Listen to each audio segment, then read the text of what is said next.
episode 21. Hello, thanks for tuning in to another episode of Dogman Encounters Radio. I'm Vic Cundiff, and I'll be your host as we listen to eyewitness encounters involving one of the most terrifying cryptids, dogmen. I received an interesting email that is a little different in the fact that this eyewitness didn't actually see what was making the noise that she heard this particular night, that quite possibly could have been a dogman.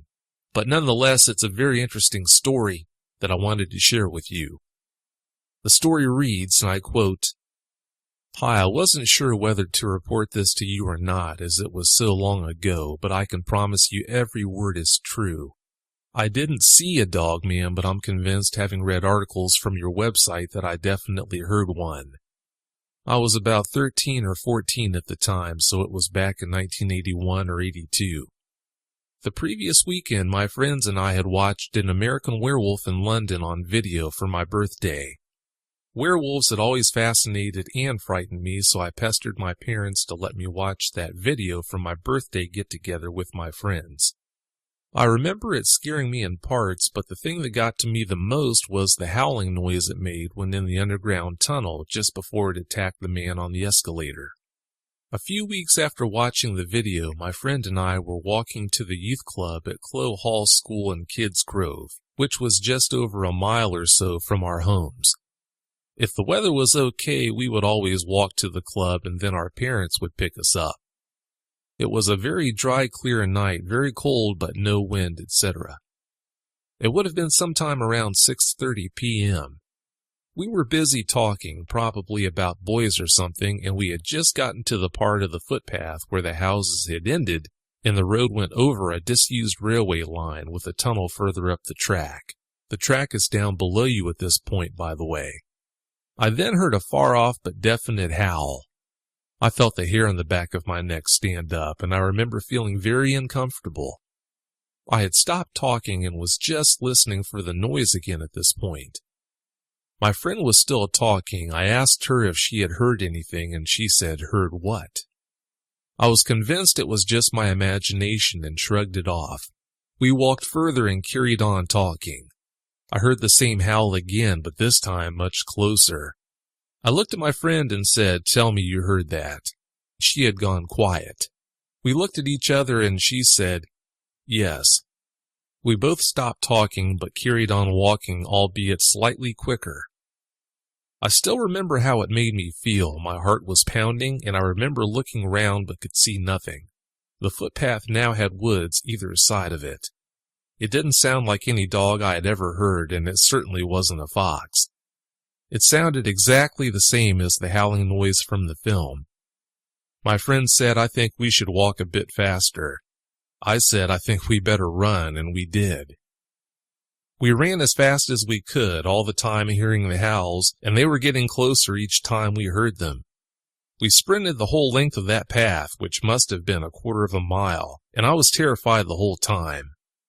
We came to the end of the path, out to where it joined the main road. As we did, whatever it was howled again, and it sounded as though it was right behind us.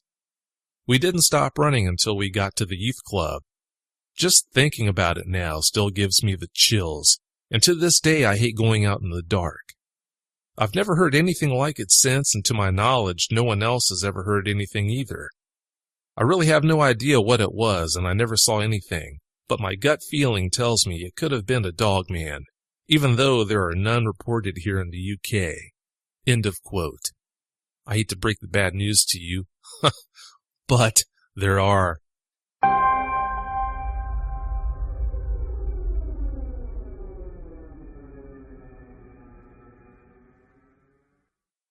Tonight's guest is Larry Parker. Larry is a Vietnam vet with 6 years' experience in the Navy, including 2 of those years spent with the Marine Recon Unit. Larry lives in northern Michigan and is an avid outdoorsman. One day while hunting with his best friend Dave, he had a chilling dogman encounter. He's here to share the details of that encounter with you tonight. Larry, welcome to Dogman Encounters Radio. Thanks so much for coming. I'm glad to be here, Vic. Please give us a brief bio on yourself. I was born in December of 1955. I'm not a young buck anymore. I'm closer to 60 than 50. Ex-military. I did 6 years in the United States Navy. Some of that was with the Marine Recon Unit. I've lived in northern Michigan for the past 24 years and grew up in Michigan, lived in rural Michigan all my life, grew up on a lake. I'm a mechanic in the surf industry. I've been that for the last 23 years, and I work on all the specialty equipment that they use on golf courses. Interesting. Please tell us about your experience in the woods, Larry. I know that you've spent a lot of time out there, but what did you do while you were out there? Oh, when I'm out in the woods, I check for all kinds of different things. Normally, you listen for your crows, your blue jays, squirrels, birds. You look for tracks to see what type of animals are running through. I hunt morel mushrooms. I hunt big game here in Michigan. And, you just familiarize yourself with what natural woods are like. Areas where you find no wildlife, that's areas of concern. Talking about the areas of no wildlife, it's not unusual for people that run into dogmen to report that they experienced a strange silence that fell over the woods. That's something that seems to almost always happen right before an encounter takes place. Yes, it was the same thing with my encounter. And where we had the encounter at was an area we were setting up for hunting. We had ridden in and found this area. When I first started going back there to place bait, it always disturbed me because it was so silent. Oh, I believe it. That's a very common phenomenon. It's hard to understand, but happens all the time. I know that your friend Dave, who was with you that day when you had your encounter, I know that Dave had some strange goings-on that happened at his property before you had this encounter. Please tell us about that. Well, Dave and Trina were going shopping one evening, and they called up over at the farm, and Dave asked me if I could come over and watch his two girls. And, to be honest, the girls were old enough to watch themselves. And I agreed to it and went over there, and Dave had his weapons out. He had a few pistols and some long guns, and he was just really nervous. And I said, Dave, what you got all the weapons out? He says, just in case you need them. And he kind of just shrugged it off. And they left, and the oldest daughter, Britta, she said, there's something coming around here. And I figured, probably just coyote. Maybe they saw a wolf or something. I told her, I said, look, everything's fine. I said, I can use any one of these weapons. I said, how could I shoot? I said, you're all right. And Britta says, we just didn't want to be alone. So I could kind of understand that. Two young girls that don't really venture into the woods, that are living in the woods, and they're from suburban Detroit, and I could completely understand how they felt. So I didn't notice anything going on, didn't hear anything that night that I was there. It wasn't until actually a few weeks later on that everything came forward. Please tell us about the area where this encounter took place. I know that it took place across the road from where Dave lives, but give us the layout of the land. Well, it's mixed hardwoods and swamp. There's pine also, and we were, from Dave's house, we were in probably 2, maybe 2.5 miles back, right at the boundary of state-owned land and privately owned land. And we got permission from the landowner to use their property to go to hunt on. It was thick, dense, and then you get into areas where it was a little more open, but we kept skirting that swamp. So when we came across the game trails that we found, and it was kind of active recently, I looked at the deer tracks on it and everything, and that's all I saw was deer. I figured, I said, Dave, I said, we can hunt here. I said, this is a good area. And then again, I noticed that there was no birds or anything when we were looking around the area, deciding what we were going to do there. And we went ahead and we built our ground blinds out of natural sticks and everything that were laying on the ground. And that whole time back in there, it was quiet. It was strange. You know, I'm game for adventure. I like going into different areas and hunt and testing my skills as a woodsman. But this was just strange. It was just the strangest place I'd ever been in. And it was mixed. You could see the swamp, and you were on the hardwoods and pines. You know, a beautiful area. Sounds like it was a really pretty area. Pretty, but awfully creepy, it sounds like. Yeah, and I would venture to say it's an area that I probably would not go back into. Oh, I could definitely understand that, especially after what happened to you. Let's jump right into your encounter. Please tell us all about what happened. Well, Dave and I were bow hunting in October, and we decided that rifle season was about a month away, and we wanted to go in deep enough to where we could actually get some sizable game that not too many people would have the nerve to trek back into, because most hunters only hunt within a half mile from their vehicle. Here in northern Michigan, opening day of rifle season, the Orange Army is just unreal. So we went and we scouted. We actually took horses and went in on horseback initially. And we found the area that we wanted to hunt. It was mixed woods and good game trail, like I said earlier. So we figured we'd need to find a two-track to come back into, and a two-track is like a little vehicle path that goes through the woods up here. We found a two-track and rode it out, and then rode back up the main highway back to his property. And at the time, I had a little 89 Toyota 4x4, and we put bags of apples and buckets of carrots in it, and we went back there and we scattered it in the area. We don't put a pile out there. We scatter the bait. As a hunter, I feel hunting off a pile is relatively unethical. And so I went back there and I maintained the area and kept bait in the area for them.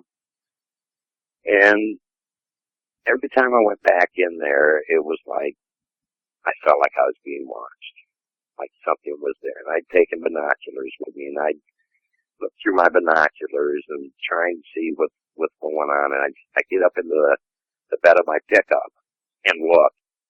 There's nothing I could see. There were times where I thought I saw something move, but then I didn't see anything. And so that's how we got into that area. Something had been eating the bait, and I figured it was deer, or maybe even not being on a swamp, possibly a bear coming in. That kind of a thing, I thought. And so, opening day of rifle season, we went back in there and hunted in the morning. And there wasn't much going on in the morning. I mean, not a blue jay, not a squirrel, not a crow, not a raven, nothing. And we went in the house and had our lunch, and we sat there and we discussed the area for a little bit. So that afternoon we went back out there into the new area. And Dave asked me prior to going back out there and prior to the morning hunt for me to bring a different kind of round with me, and it was a ballistic tip round. And I had backup clips for my 30-06. It was semi-automatic, 3x9 by 40 millimeter scope on it. Really nice gun. And, you know, I'm thinking, well, sure, I'll bring it. I've hunted deer with these rounds. They're great. That afternoon, we went back out there, and it was about 4:30 in the evening. We got out there about 2, and I hadn't seen a thing. But I kept getting the feeling of being watched. I kept feeling a presence. And there were times where I thought I noticed movement in the area around me, and I looked where I thought I saw the movement, and was nothing there. Well, I brought a binocular with me, like a small telescope with a filter on the thing, and I used that to pick up deer and everything because of how well camouflaged the deer are. And I still saw nothing. So I'm sitting there, and Dave comes over the headset, and he's, Larry, we gotta go. We gotta get out of here. We gotta go now. And I'm like, okay, what's going on? And he says, I want you to put those other rounds in. And I says, okay. And he says, I'm coming to your blind. So I stepped down a little bit. I put on the hunter orange vest for walking through the woods and everything. And I myself, I wear woodland camo when I hunt. That's my preference of hunting camouflage. Dave come up to the blind, and he says, are you ready to go? I says, not really. Why? He says, we got to get out of here now. So we started hoofing it, and we went a little ways. He says, did you put those rounds in? I said, no, not yet. We stopped, and I changed rounds. I ejected the current round out of the chamber, and I changed magazines and put one of the ballistic tip rounds in the chamber. And so Dave and I are getting ready to move, and I noticed Dave was staring, and I brought my 30-06 up. I'm looking through the scope, and this creature stepped out from behind a maple tree. And I'm like, what in the hell is this? And I'm kind of looking at it, and instinct went to draw down on its chest. And I started getting this feeling like I was being threatened. So I pulled the trigger, and I brought the rifle down, and the creature was still standing there. I know I hit the creature. I turn, Dave's gone. I bring the rifle back up, look through the scope again, and this thing was definitely in a threatenative posture. It made itself look like it was, it was huge. I would say height-wise, it was probably 7, maybe 7.5 feet in height. And I just instinctively pulled the trigger a second time. Only this time, I watched the bullet actually hit it in the chest. I saw a blood spray. Then I brought the rifle down, and I looked, and the creature was still standing there. Now, this creature was probably 200 yards away from me at this point, if not maybe a little further. And that's when I decided to hightail it, and it let out this freakish growl. Okay? And I made it back to Dave's house. It was dark when I got back there. Dave was in the house. He had the doors barricaded. He had stuff over the windows. And he had all of his weapons out. And it took me about 5 minutes to get Dave to let me in. At that point, I said, Dave, I says, what in God's name is going on? And Dave leveled with me. He said, this thing has been coming around the house for a couple weeks. He says, Larry, I set you up. He says, I know you shoot it. He says, I didn't have the gunpowder you got. And he said, what do you think it is? I said, I can tell you what it's not. I said, it's not a bear. I said, I don't know what it is. So we talked for a little bit, and I went out to my truck, and I left. About 2 in the morning, I get a phone call from Dave. He says, you got to come over here. He says, you're not going to believe what's happened.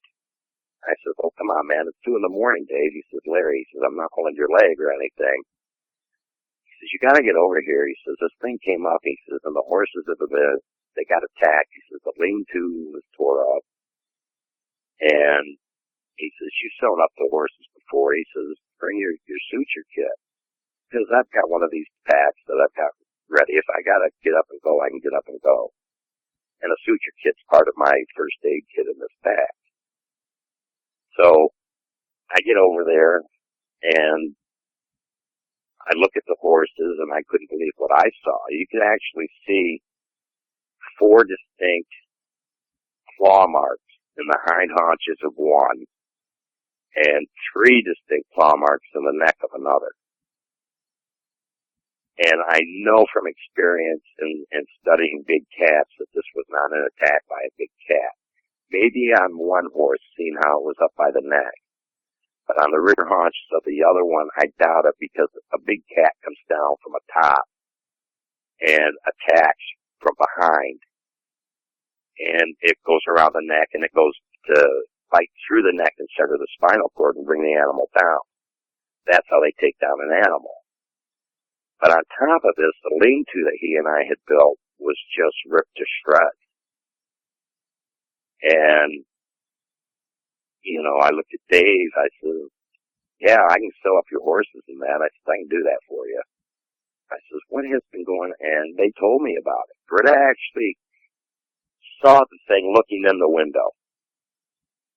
And she said, Larry, it looked like a big wolf.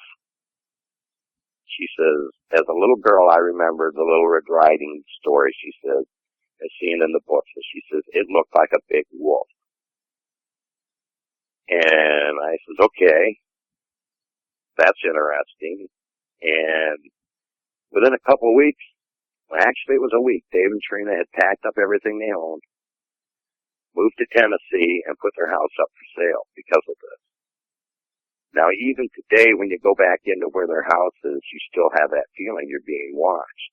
And it's dead quiet. Like there's something there. And my wife and I went back there a little while ago, and we weren't even there 60 seconds. Didn't get out of the car or anything, and the wife says, we got to get out of here. I don't like it back here. She says, it feels creepy. She says, there's something watching us. Nobody was there. So we left right away. I wanted to actually get out and see if I could find any claw marks in the uprights from what was left of the lean-to. And I just find the whole thing very, very mystifying that it's probably still there. You know, and this has been, 17 years ago that this creature forced these people out of their house. Wow, that had to be quite the encounter to try and get over. As far as Dave, Trina, and yourself would go, have there been lingering nightmare issues and PTSD issues you've been dealing with? Oh, I've been diagnosed with PTSD for quite some time. It has to do with what I did in the military. The stuff I did in the military is highly classified. I went to Vietnam, the end of Vietnam, and when our president said we're not sending people in, they would send us in.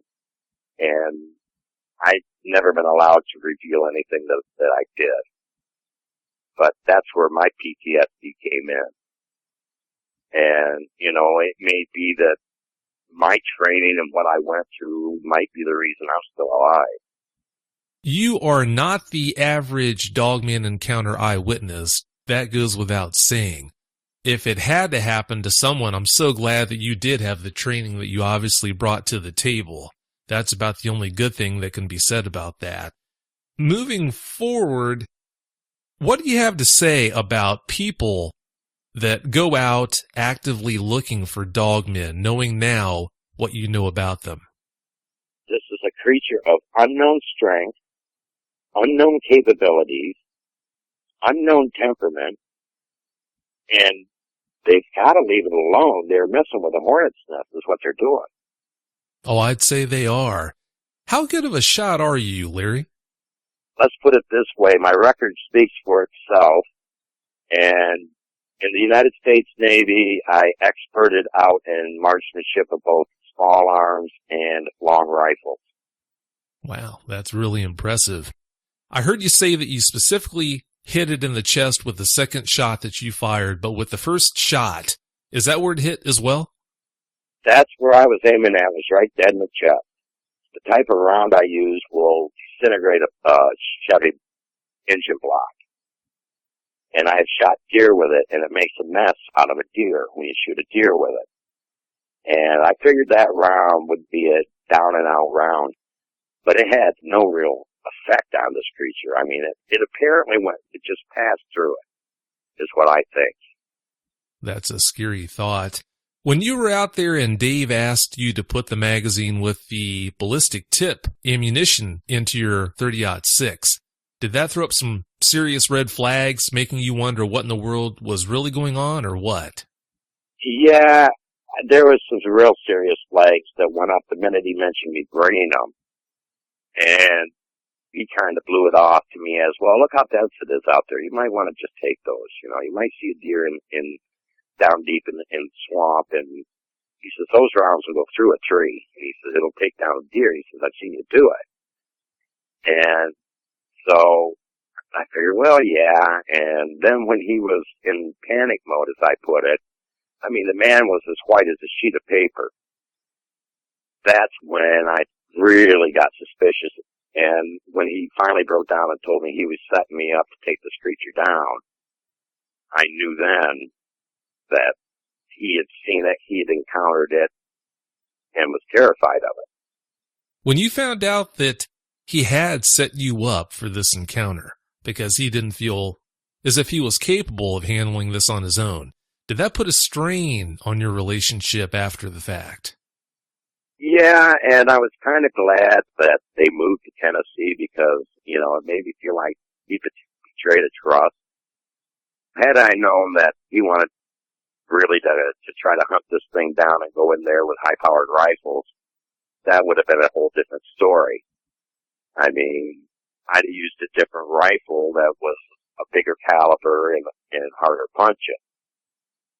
And it just kind of puzzled me on why he didn't want to be on the up and up with me about this. Well, I can understand when you figure the reaction you would get from most people. I guess I can kind of understand why he didn't come out and tell you what the real reason was for him taking you back there, but still, that's obviously not the way to handle that. If he was going to put you in a situation like that, the least he could do would be to let you know what you were dealing with, so like you said, you could come equipped with a heavier caliber rifle with a proper type of ammunition to give both of you the best chance of walking out of there that day. Yeah. That I wished he'd have done, but what I really wish I would have done was gone back into that area and looked for hair and blood. If I knew today what I knew then, I would have gone back to look for hair and blood. And I would have took the samples and I'd have kept it as contaminant-free as possible. Because I want to know what this thing really is. Well, it's probably fortunate, in my opinion, that you didn't know about DNA back then, because if you had gone back there, I can't see any situation where Dave would have been with you. If you would have gone back there alone to look for that evidence, there's a strong possibility that you wouldn't be here today, unfortunately. Well, something like that, I'd have taken a couple of 40-round magazines in my SKS and would have installed the Hellfire trigger system on it. That way I would have had enough rounds to cut it in half. One thing to keep in mind too, Larry, is sometimes these things don't travel alone. They travel in packs. While you were out there and you saw that Dogman, did you ever get the impression that it might not have been alone? It might have had company. Yeah, I did, because when Dave was telling us we had to go, there was something around me. And what I've studied on wolf behavior is that before a wolf comes in on a kill, it circles its prey. Knowing that today, it makes sense that there were probably two of them. And what I think happened is when I shot the one, I think the other one might have gone to its aid. What went on that night from dark till I got over there at their house, I think it was more of an act of revenge. And I believe it was plain and simple a warning, okay, you've hurt one of us, we're going to maim or kill one of you. Yeah, that could definitely be the case. They do seem to have a vengeance factor like no other, so I wouldn't be surprised if that did happen, if that's how it played out. That day when that encounter happened, Larry, was Dave so shook up that, in your opinion, he would have been unable to help you defend yourselves, or do you think he would have been able to help out firing at this dogman or these dogmen if they would have attacked you that day in the woods? Well, Dave had his 30-30 Winchester with him, and he did chamber around, and he wasn't an ex-cop, so I'm hoping he would have had my back. I think if he knew I was just out there by myself and there were more than one, that yes, he would have had my back on that. But, you know, the fact still remains that you're right. They travel in pairs or 3 or 4. You don't really know how many there are when you see one. You could see the one and there'd be 2 coming up on your back fixing to take your head off. That is a scary thought, isn't it? Yeah, it's a very sobering thought. And today when I go out, and in the spring we have morel mushrooms come up. If I go out mushroom hunting, even today, I take a rifle with me.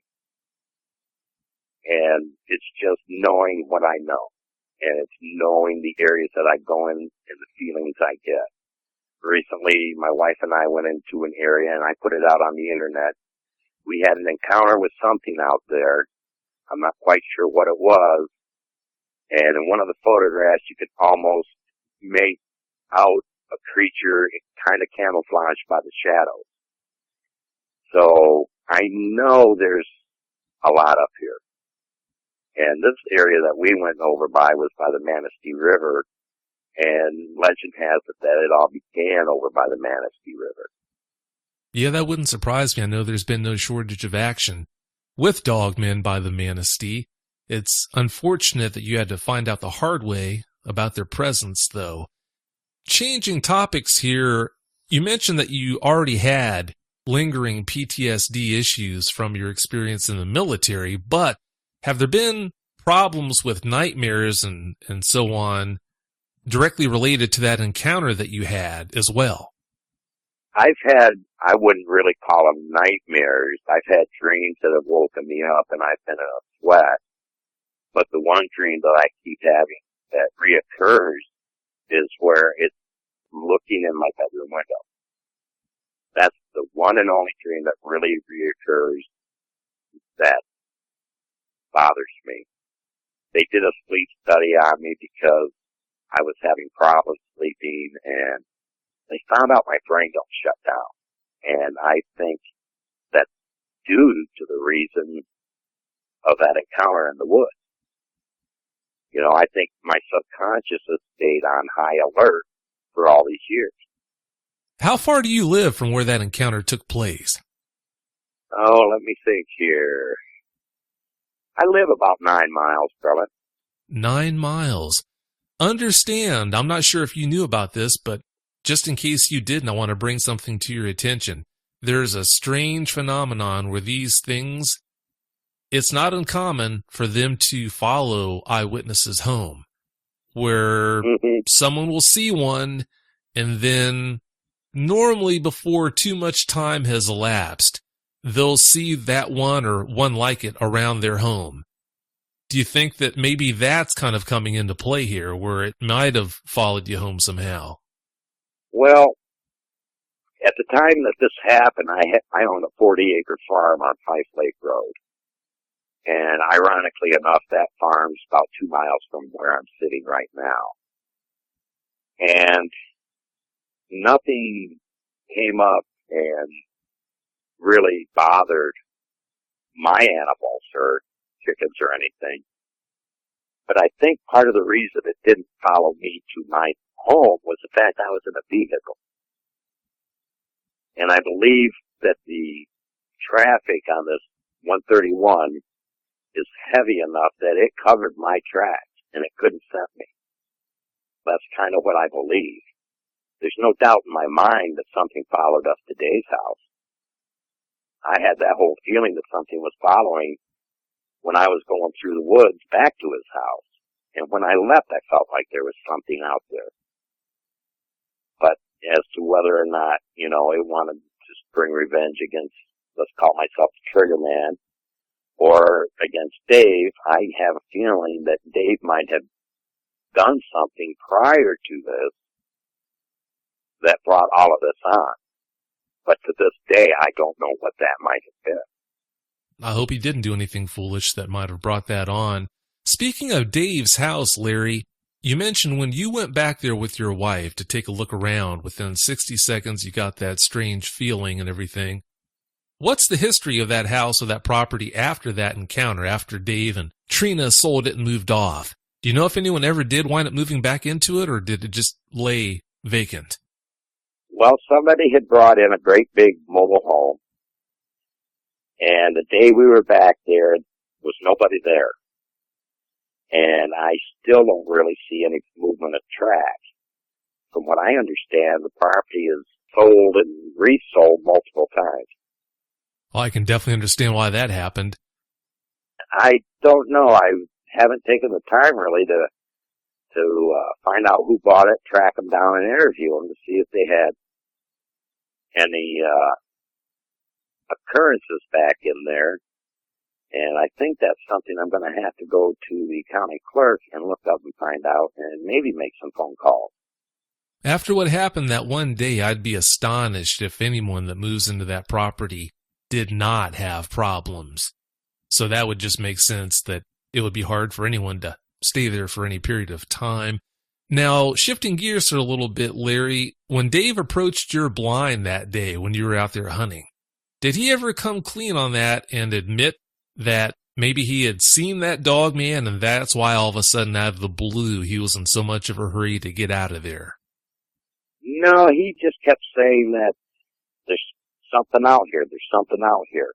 And I don't know, I'd never really seen Dave terror-struck until then. So I don't know what was all going on. Just like I said a little bit ago, I do need to know what he did. Because there might be a way to remedy it and to calm the area down again. Well, I wouldn't count on that too much. I don't know of any instances where something like that's happened and anyone's been able to squash things to the point where an area was safe to go into again. For some period of time, I think that area is going to be an off-limits type of place. Well, today, so many years later, that whole area has been cabled off with steel posts and a 1-inch steel cable blocking your way in there, and it's posted no trespassing. So somebody knows something's up and they know it's coming out of that area. Well, that's good. I'm glad they've got it cordoned off like that. If they didn't do that, more than likely someone would get hurt if they ventured back into that area. I think they would too, and it just brings me to realize something, that there was a Kalkaska County prosecutor found dead on a 2-track out there, and it wasn't too far from where this sighting and occurrence that we had happened, and his cause of death was heart attack, and I'm wondering if he had an encounter and it terrified him so bad that he died.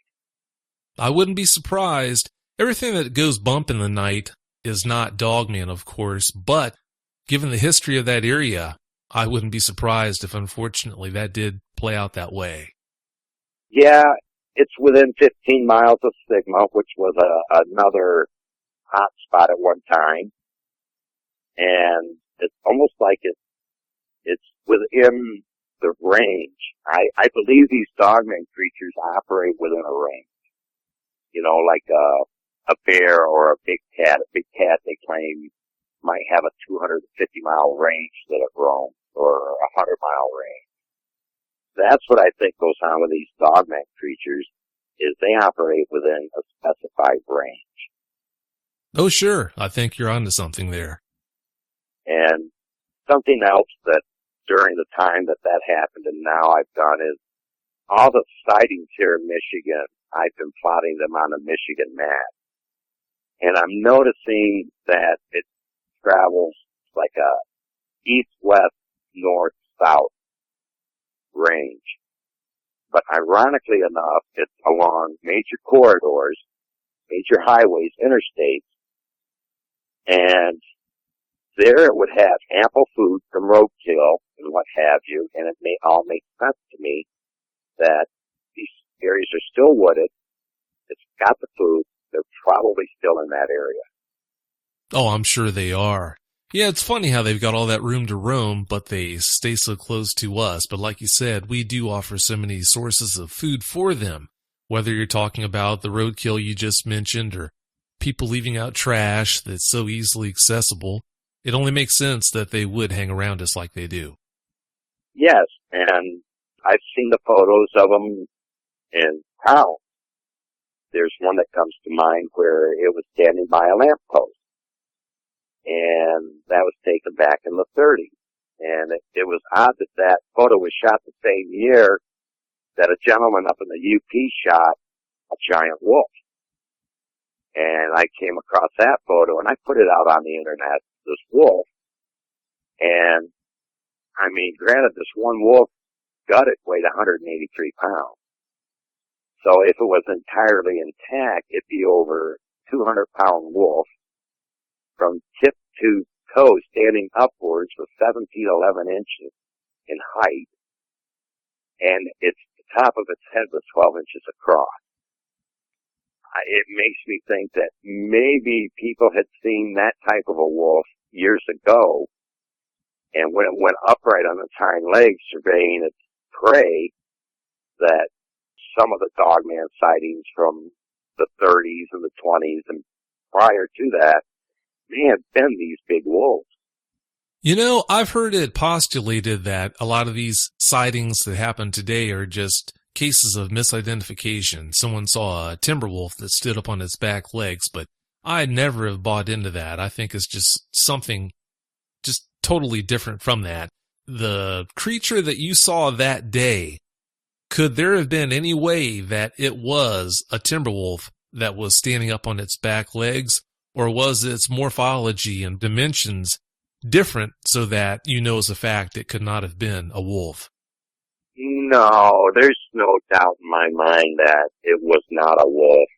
When I had my farm here in Fife Lake, I had 3 hybrids, and they were 75% Alaskan timber wolf. And there's no way it could have ever been a timber wolf or a big coyote. You know, I saw the hybrids I had, and the male topped out at 125 pounds, and I've seen him on his hind leg. And no, it wasn't a wolf. It wasn't a canine as we know it.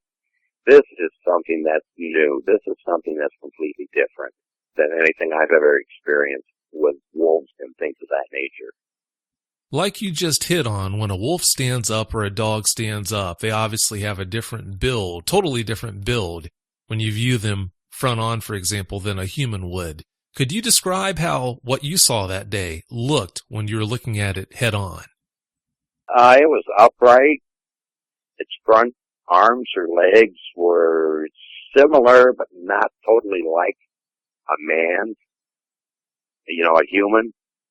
The legs, you could see the definition of the human type thigh, but they narrowed down at the bottom of the leg where our ankle would be, and it didn't look like it was standing on an actual foot. It was a little bit different. That's the only way I can describe it. So it looked like it had a stifle joint instead of a knee like a person would, the way a dog that's standing up on its back legs would, but it had much more impressive looking thighs than a dog would have. And then on the lower legs, it had hocks instead of a traditional flat-footed stance like a person, you're saying. Right. That is what I'm saying is it looked like to me. It's pretty unnerving, isn't it? Yeah, it is, because you look at the average dog and they can outrun a human. So my thought is, if this thing really wanted to kill me, it could have. It could have caught me at any time. But it didn't. So I'm believing that it wasn't really me it was intrigued with. I think it was Dave and his family. You looked through the scope and saw the round hit its chest. Could you describe, we never did get into how its chest and shoulder structure looked compared to a wolf or a man, What did you see that day as far as that goes? Okay, it was almost like a combination of the two types of chest. There was some protrusion, like on a canine, but yet it was flat, almost ape-like in nature. It had dense hair and a lot of it. So when I saw how much that it was real hairy, I said, no, this ain't no Bigfoot. No Bigfoot would do this. You know, that's what ran through my head. But it was a combination of humanoid canine chest. How about its shoulders? As you know, when you look at a dog head on when it's up on its back legs, there are no shoulders. What did you see shoulder-wise? Shoulder-wise, it was out a little rounded. You know, it was rounded out more than, it was almost bear-like when a bear stands upright. Oh, okay. Yeah, that makes sense. Well, remember, too, the dogmen that are down in Kentucky, a lot of the people down there refer to them as bearillas because of how they look. So it's not like that would be unprecedented for a dogman to have a bearish type appearance. Are there any other points that I've missed, Larry, that you think are important to share before we close the show out? The points I try to stress to everybody that I've talked to about encountering one of these creatures is not to go looking for it. Leave it alone. You go out there, if you have a can of mace or a knife or even a handgun or a rifle, don't try killing this thing because all you're going to do is antagonize it. All right? On the fact that I believe that they're paranormal is the fact that they can take the round and they can keep on coming. And, you know, you're messing with something that you don't know. And if you're a kid or a young person or a young adult from the inner city and you want to go hunt a dog, man, I'm going to tell you flat out, you have no business being in the woods. If you have no experience as a woodsman, if you don't know your tracks, don't know your directions, or anything like that, stay out of the woods. Don't go looking for it. Because you're going to find something and you're not going to like what you find. Because you're going to end up terrorizing yourself. You're going to get twisted around in the woods. And even if it doesn't get you, you may not find your way out and something else will. Sounds like really good words of wisdom. There's one last question I want to ask you, or at least it's something I want you to elaborate on because of your past in the military. You more so than almost anyone would be the best person to ask about this.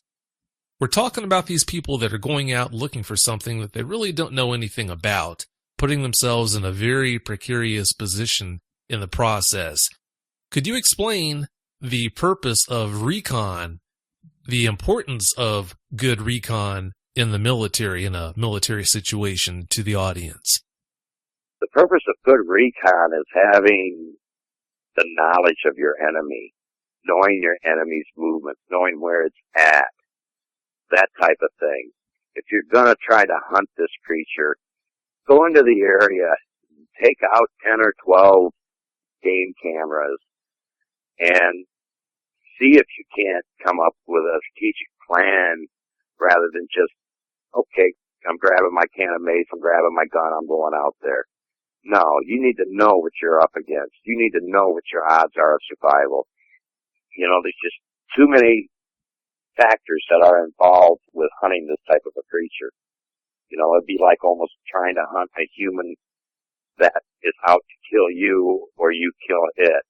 It's something that you don't know any of the variables about, and it's something you wouldn't try to do.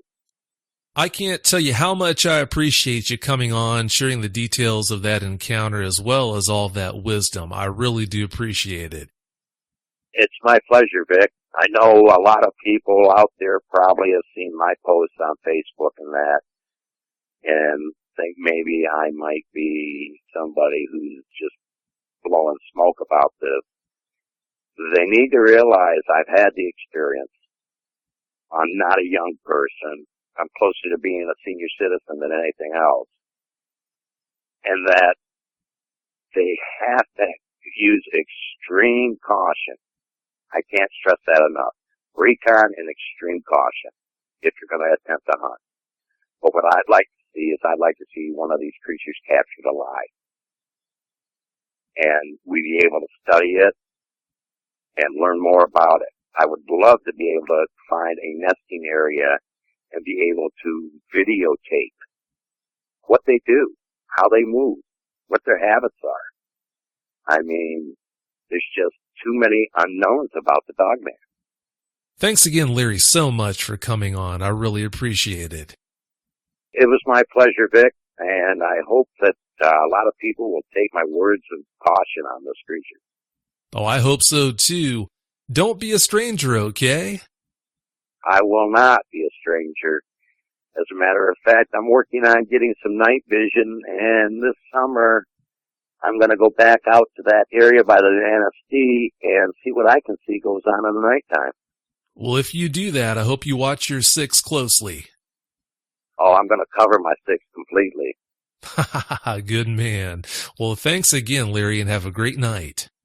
You too, Vic. Thanks. Bye-bye. Bye.